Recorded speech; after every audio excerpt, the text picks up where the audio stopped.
గుండా తీసుకెళ్ళి ఖాళీ చేస్తాడు. ఫస్ట్ మనల్ని దేవుడు చేసే పనది. ఎందుకంటే మనం ఆయన ఇల్లు కట్టాలి, ఆయన పనిలో మనం వాడబడాలి. అంటే మన స్వీయతతో మనం కట్టలేము కాబట్టి, దైవశక్తితోనే అది జరుగుతుంది కాబట్టి మన స్వీయ శక్తి అంతా కూడా ఉడిగిపోయేటట్టు చేస్తాడు.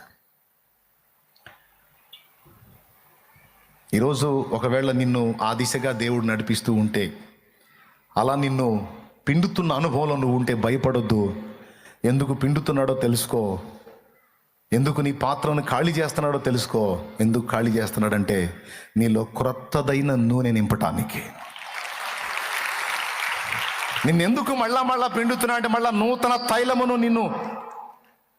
తైలము నీలో నింపి, తన శక్తిని నింపి, నువ్వు ఎంత ఖాళీ అవుతావో ఆ స్థాయిలో తన శక్తిని నింపి, తన పనిని నీ ద్వారా జరిగించుకోవడానికి, తన చిత్తము నీలో నెరవేర్చుకోవడానికి దేవుడు ఈ పని చేస్తున్నాడని నువ్వు గుర్తుపడితే ధన్యుడివి, ధన్యురాలివి.